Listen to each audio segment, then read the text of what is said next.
رسول الله علیه السلام فرمودند مثل من و مردم همانند شخصی است که آتشی می‌افروزد و هنگامی که اطرافش را نورانی کرد پروانه ها و حشرات به درونش می‌افتند. من تلاش می‌کنم که شما را باز دارم، اما شما به سمت آتش هجوم می‌برید.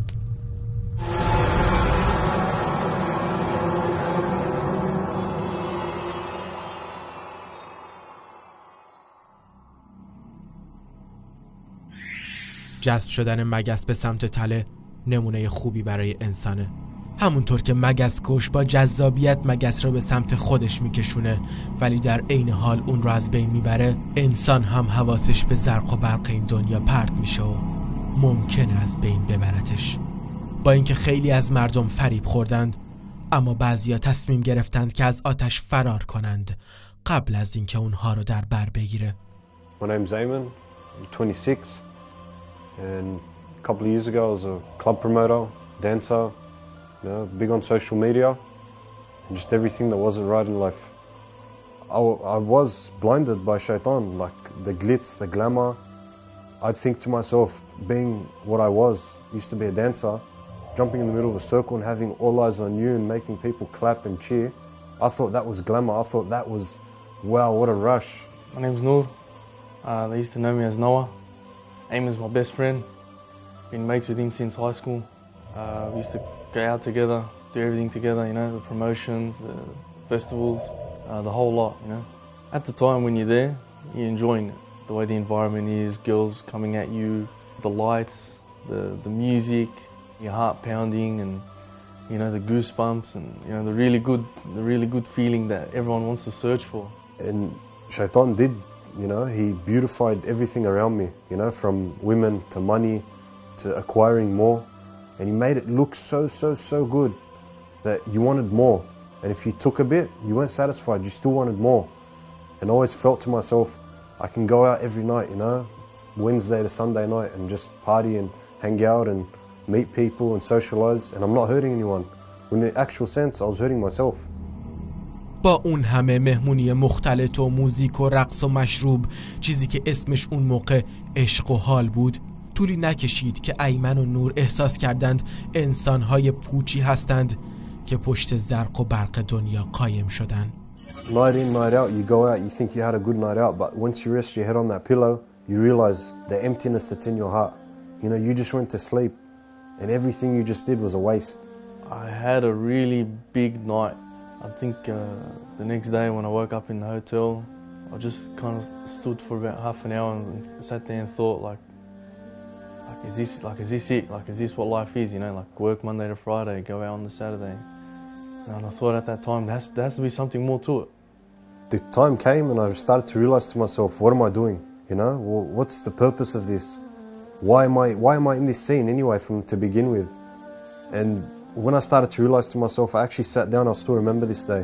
I just came back from a night out, went to sleep, woke up, and I was sitting in my bed for literally, no joke, half an hour at the most, and just wondering what happens when death comes. Death itself. When it comes and it takes you, what happens after that? ألهاكم التكاثر حتى زرتم المقابر. And then that's when I started to change and started to realize, you know, and I started to attend a lecture or two. At that time, when when I came to make that decision, I was planning to go to, you know, one of the really big music festivals that I had been to probably the year before, and I had a ticket. You know, I had it with me, and I think about a week before, I was getting offers of over $500 for it. Even some of my friends were coming at me with money after they found out, you know, that I put on Facebook or something that I didn't want to go anymore. But I knew that the only way I was really going to feel like I had let go was to burn that ticket.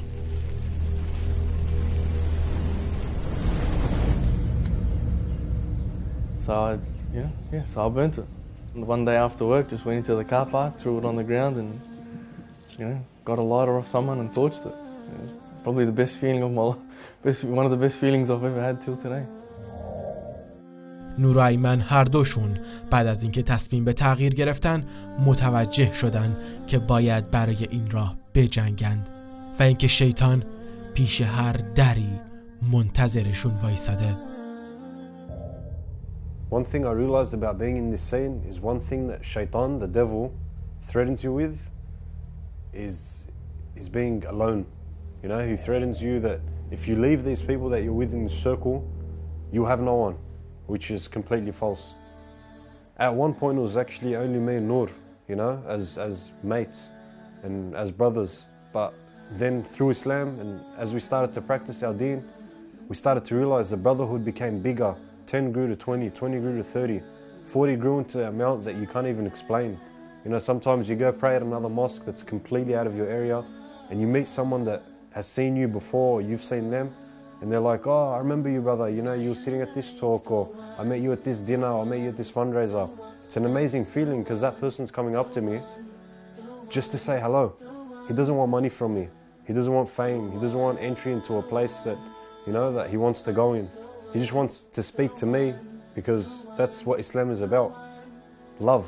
شیرینی اسلام داشت کم کم وارد قلبشون میشد و توی این 3 سال درخت زحمتشون داشت کم کم ثمر میداد. Alhamdulillah, by the will of Allah, the past 3-4 years have been beautiful for me. You know, alhamdulillah, Allah subhanahu wa ta'ala invited me to Hajj in 2011. That was an experience I would never forget. I took my mother as well. And alhamdulillah, I've been to a few countries around the world to, you know, spread the deen of Allah. Be France, New Zealand, also go around Australia. رسول الله علیه السلام به ما یادآوری کردند که بهترین ما قبل از اسلام بهترین ما بعد از اسلام هستند. برای اینکه این موضوع رو بهتر بفهمیم باید ببینیم نور و ایمن بعد از اسلام توی ماجراجویی زندگیشون چه اتفاقی میفته. Last year, me and brother Noor actually went to one of the festivals, one of the big music festivals that happen every year. And we went there to call people to not go in, you know, to save them. Back in the day, I used to actually call them to come to the festival, to actually enter and enjoy and discounts and so on. And we thought that we'd try to redeem ourselves from what we were doing before, you know, like calling people to that environment. So we thought we'd go to this and, you know, tell people to stay away, you know, try to convince the people what they were getting themselves into because we had been there. You know, and we knew what it was like. We've experienced it before.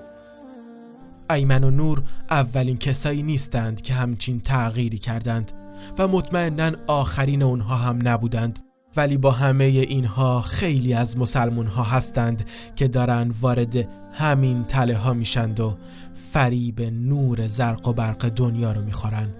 It burns the heart to know that my Muslim brother, sometimes Muslim sisters out there, they're still in this, and it burns me to know that I can't do nothing about it except ask Allah to guide them. Because if we die in this state, a state of ignorance, a state of not caring, what will our ending be? So it's a strong urge from myself, turn to Allah before it's too late. Just run away from the fire because it's not worth it.